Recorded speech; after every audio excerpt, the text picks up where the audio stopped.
a frozen wall. If you don't move, you freeze. Imagine a village where temperatures drop as low as minus 71.2 degrees Celsius. Here, spending just a few extra minutes outside can lead to frostbite, the loss of a limb, or even end of life. Is it frostbite? Oh, yeah. After staying outside for just over 15 minutes, my nose turned white. Ice crystals began forming inside the cells, and the tissue started to die. If I had stayed out 5 minutes longer, my nose would have suffered permanent tissue damage. When people breathed outdoors, it would sound like dry grass rustling behind them. That was the sound of warm breath turning into tiny ice crystals. I'm in the coldest inhabited place on Earth, at the coldest time of the year. This is Oymyakon. Just to stay alive, I'm wearing more than 20 layers of clothing, weighing nearly 14 kilos. Stepping outside from a warm 30 degrees Celsius home means facing a temperature drop of over 100 degrees. That's why I'm also wearing gloves, boots, pants, and a coat, all made from reindeer fur. And even that's not enough. And now, I'm about to show you what life is like when simply going outside becomes a battle for survival. Within seconds outside, ice crystals start forming on the eyelashes, and the skin starts to sting. The village feels like it's been abandoned. The cold burned my finger. The cold doesn't just affect people and wild animals. It stops everything from functioning. Phones don't work properly and often shut down. Cars left outside freeze in just a few hours. Since the ground is always frozen, no fruits or vegetables can grow here. We boarded a plane in Moscow, flying east for 7 hours to Yakutsk. From there, we covered an 18-hour, 900-kilometer road trip. It's 2 a.m. and we finally arrived at the coldest village in the world. The thermometer reads minus 60.5 degrees Celsius. When we stepped out of the car, it felt like we were on another planet. The hairs in our nose were frozen, and we felt them prick with every breath. The dry air makes us cough uncontrollably. Oymyakon is home to around 800 people, spread across 1.5 square kilometers. Seeing anyone else outside is almost impossible, as if time itself has frozen in this place. It's really cold. We are walking for about 15 minutes. As you see, my friend's eyelashes are full of ice. You can see another ice droplet on his upper lip. Oymyakon, our land surrounded by mountains. It gets brutally cold here. The temperature drops to minus 63 degrees Celsius or even minus 64 degrees Celsius. Because Oymyakon is located in a basin, there's hardly any wind. The cold just settles in and stays. In this region, the ground stays frozen all year round. This layer of frozen earth is called permafrost, and it can reach hundreds of meters deep. To survive the cold, the villagers built a central heating system. A single coal-powered boiler sends heat to most homes through pipes. The system must run non-stop. Even a short failure puts everyone at risk. The interiors of the houses differ from traditional village homes. Heating pipes connected to the central boiler run through the rooms to keep the houses warm. To build on the frozen ground, thick wooden beams are first laid down to create a flat base. Then, the main logs go on top. A 30-centimeter thick subfloor is added, followed by insulation, and finally, the finishing floor. Each wall is made of 7-layered materials. There's wood on the outside, then basalt wool as the main insulation barrier, then plaster, mesh, foam insulation, another layer of plaster, and finally, a wooden panel inside. The windows are triple glazed, forming a vital barrier against the bone-chilling temperatures, and the attic is insulated with sawdust and soil. Combined with a stove or heating system, this setup keeps the residents warm. In nearly every building, the entrance room is intentionally left unheated. We freeze everything in the front room. Look at this refrigerator, natural. Here, I have frozen milk and frozen meat that I store in the cold. As you can see, these first 2 rooms at the entrance used for storage and as a refrigerator. These unheated rooms also serve as a buffer against the freezing cold. You can see ice and snow covering the interior of the room, especially the ceiling. In Oymyakon, the day begins early. Yevdokia is already at the barn. Cattle farmers here wrap a cloth around the cow's udder to protect the sensitive tissue from frostbite and to keep it clean. The udder isn't at risk of freezing anymore, but once the milk starts flowing, we have to be careful. Because of the extreme cold in Oymyakon, no water pipes run to the buildings. They would freeze almost instantly. The cows must step out into the cold every morning and make their way to the river to drink. One by one, they step into an icy hell, moving quickly, knowing they must return before the cold becomes too harsh. Their hair became crusted with ice almost immediately. This part of the river is not frozen because it is coming fresh from the mountain. Underground spring water meets with river and keeps this part of the river unfrozen. Then all of a sudden, my whole face went numb. I couldn't move the muscle on the left side, like I was having facial paralysis. When my nose started freezing, Yevdokia noticed right away. Is it frostbite? Yeah. The cold shrinks the blood vessels and eventually reduces blood circulation. Without enough warmth, water inside each cell freezes into ice crystals, causing the cells to rupture and triggering a stabbing pain and tissue to die. You should cover your face like this. While covering your face. Be careful, or it might turn black. From this point on, until the end of the documentary shoot, I won't be able to stay outside for more than 10 minutes at a time, or my already frostbitten nose could get even worse. But as the documentary progresses, and the temperatures drop even further, we'll be pushing our limits to show you what survival here truly demands. Here is the cure. This is aloe and just alcohol. You soak it like this, and apply it to the area that's frozen. And don't rub it, okay? Otherwise, you'll damage the vessels in the capillaries, and it'll lead to sores. Then Yevdokia began her daily chores by hanging freshly washed clothes in the yard. Within just minutes, they completely froze solid. Her clothes are completely frozen. My hands are freezing.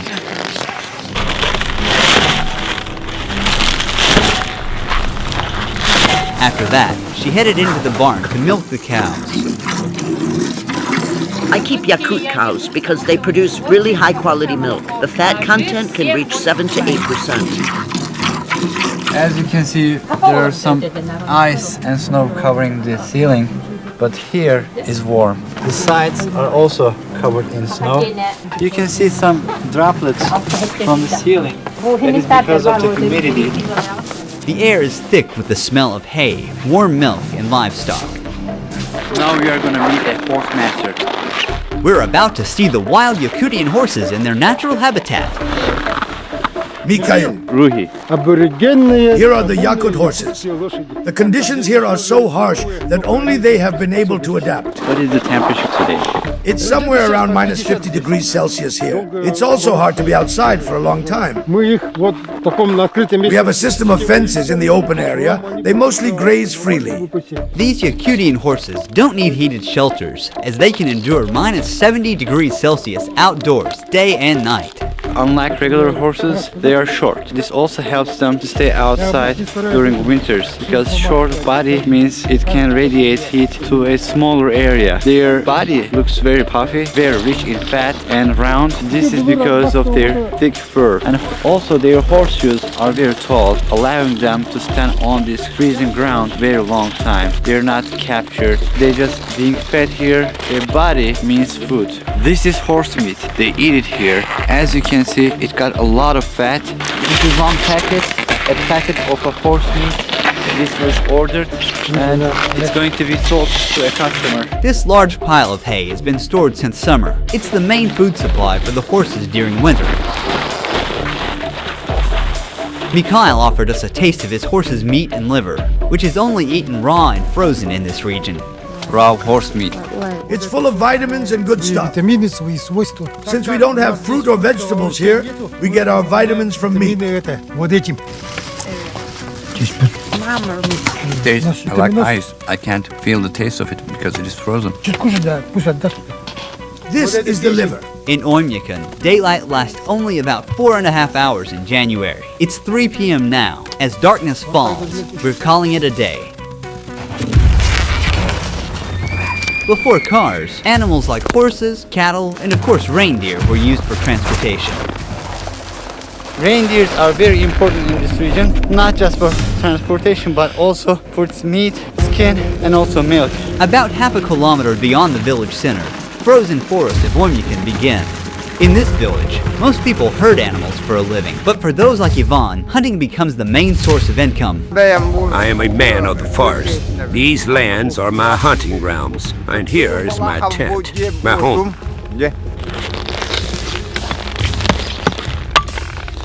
He's making fire now. We need this fire because it is too cold here.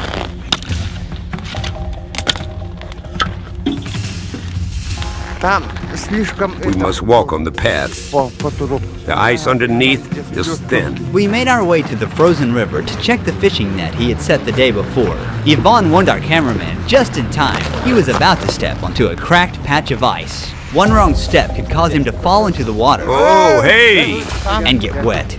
In the winter, when it was just as cold, my dad was out riding his horse in the woods. He fell through the ice and started freezing right away. Realizing that there was no warm shelter nearby and no chance of rescue, he made the decision to shoot himself to avoid a slow, painful death. Oh, some weather special ones. It's already frozen. Our gear was already struggling to work in this temperature, and now this frozen lens is useless and we'll have to give up on it. To get the net, he's removing the ice from the hole using a small shovel. The fish remained alive for only a few seconds after touching the freezing air. Water was warm, but now on the surface, this fish is shocked. It's completely frozen. To make it easier to cut, he's warming the frozen fish by rubbing it with his hands. He's carefully slicing it into thin pieces. Frozen and raw wild fish. When it's frozen, you feel like you're just eating an ice. You should eat with salt. Fish are loaded with vitamins in the winter. Inside the tent, it's warm, but as you see, the outer part is completely frozen.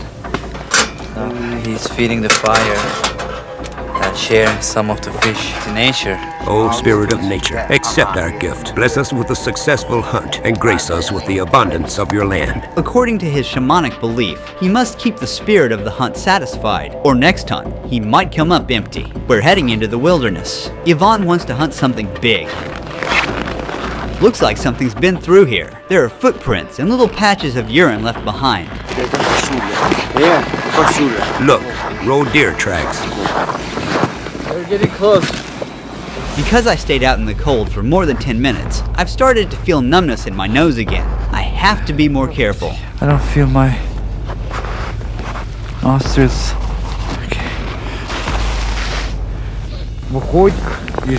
From that side, it ran towards the forest. That's where I'll set the trap. He hopes to catch a large animal. The hunter knows the animal follows the same path every day, so he's placing the trap along his daily route. He's covering the trap with snow. He's using a dog's tail to remove the traces smoothly. We'll return to this spot later to see what he catches. But first, Ivan wants to check the trap he set yesterday. He scans the snowy landscape carefully. Everything here is like a book to me.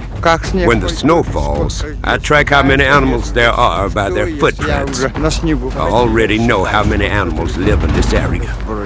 The Saka are a Turkic people who migrated from Central Asia, and I'm from Turkey, a country whose roots also trace back to the same region. Before we continue with the documentary, I'd like to thank the sponsor of this project and explore how closely I'm connected to these people. I received this at-home DNA testing kit from this project sponsor, MyHeritage, to discover my real ethnicity. It's super easy to use. The kit comes with a swab. All I have to do is rub it inside my cheek for about a minute, then I'm placing it in a vial, snapping it at the black line, I'm packing everything up and sending it to return address. In about 4 weeks, my results will be ready online and I can't wait to learn my roots. Finally, the day has come. I got an email from MyHeritage. Let's see what my DNA says. To be perfectly honest with you, I have no idea what to expect. 47.3% Greek and Albanian. It's almost half. I always knew that my grandma was from Albania, and now I have no doubt. Then there is 40.5% Turkish and 4.7% South Italy. My roots stretch all the way to Central Asia, it is 3.4%.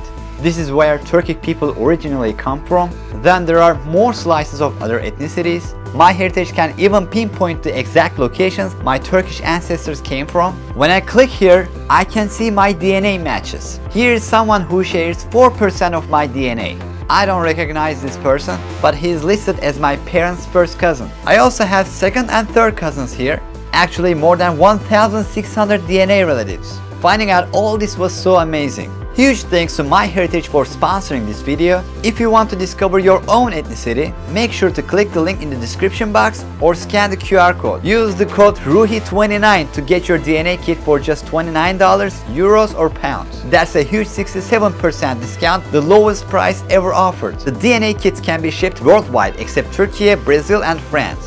However, everyone can still build and track their own family tree using MyHeritage's family tree feature, which comes with a 14-day free trial. MyHeritage matches your family tree with 34 billion records and millions of family trees to find new discoveries for you. Let's get back to the video now.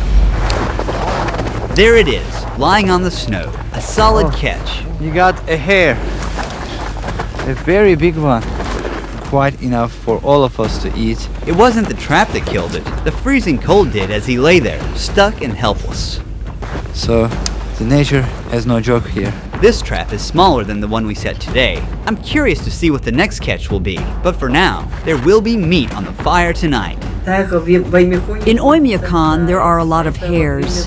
During the war, it was actually because of hunting hares that our people survived. Tamara cooked the hare and prepared a dinner table at her house. It doesn't have any fat in it. It's a very lean meat. Some of the upcoming scenes were among the hardest to capture. Thanks to the help of the Ulengovs, the leading YouTube channel on rural Russia, we were able to make it happen.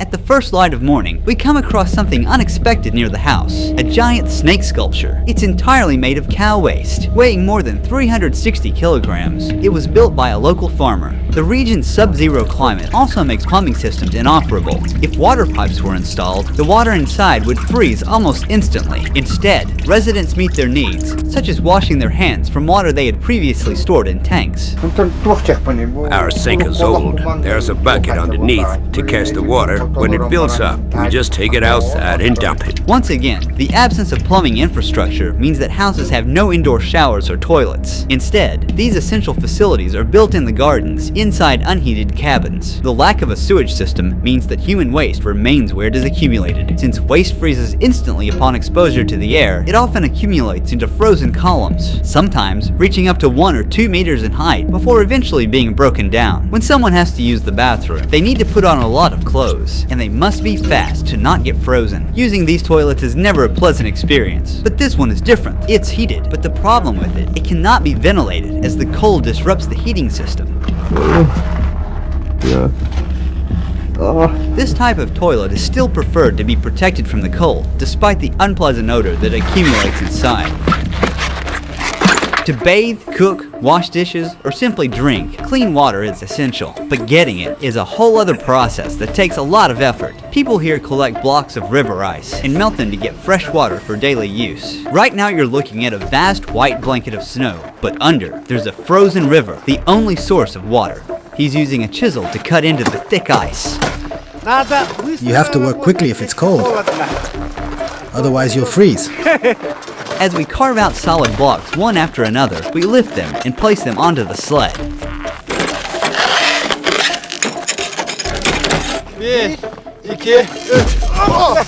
Yeah.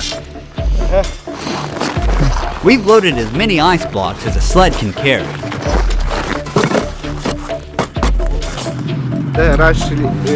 Our ancestors used to transport ice with oxen. Nikolai, how long these are gonna last? I have a big family. It'll last us 2, maybe 3 weeks.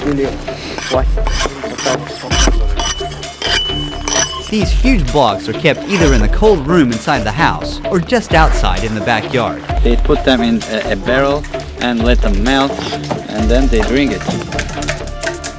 The ice blocks we collected together will not only be used in his own home, but also shared with neighbors so they can use the clean water to bathe. In this village, a bathing routine doesn't start with turning on a tap, but with chopping wood.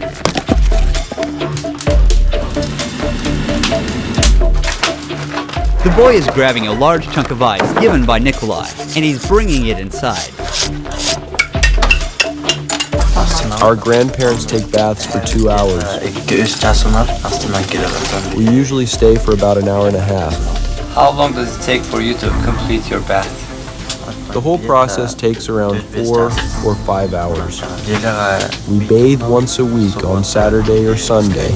The next step is to turn frozen shampoo into liquid near the stove. They're rinsing themselves using a ladle.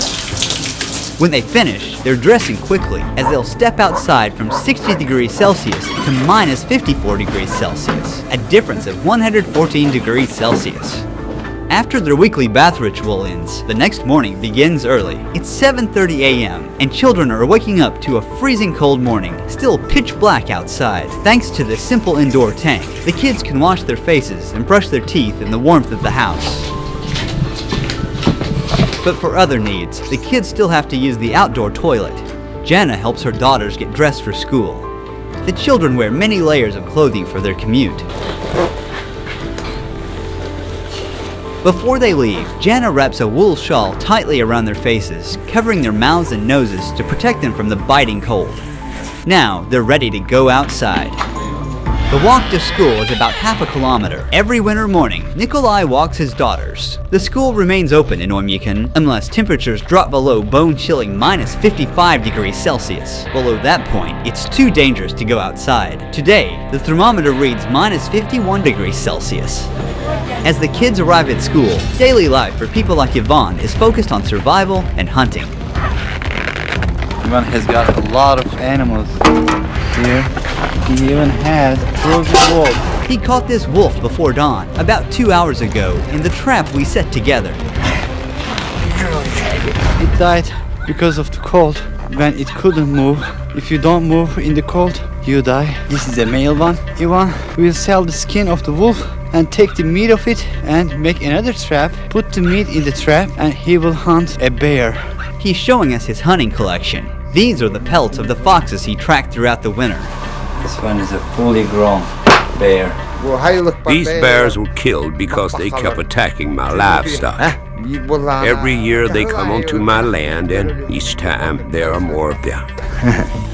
The cold in Oymyakon is so extreme, even the most durable vehicles would fail without proper preparation. If a vehicle is left outside for even a few hours without the engine running, it completely freezes and won't start again without a full defrosting process. How are you planning to unfreeze your car? We'll use a jet heater. We're not sure if it'll start. Every part is frozen solid. Metal, fuel, oil, even the battery. They start by brushing off the heavy snow that's built up on the car.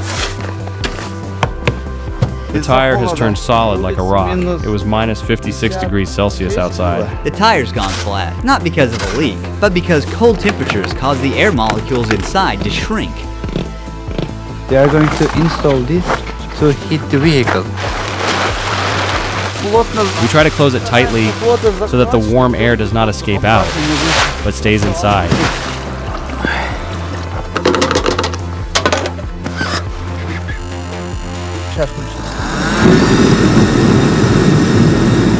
And take this one.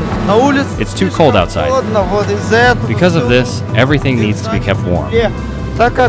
Since the car is diesel, the diesel fuel in the tank completely froze.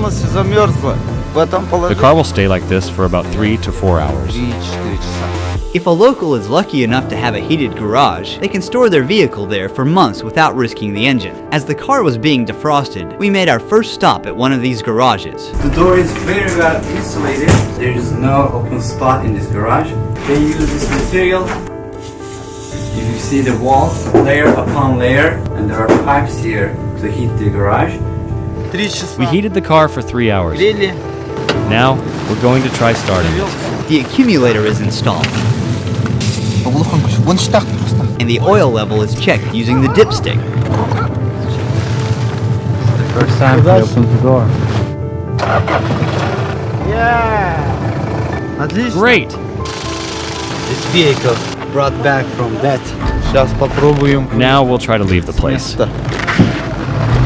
In Oymyakon, survival isn't about conquering nature, but about living in harmony with it. Guided by ancient shamanic wisdom, the Yakut people don't fight the cold, they respect it and endure within its rules.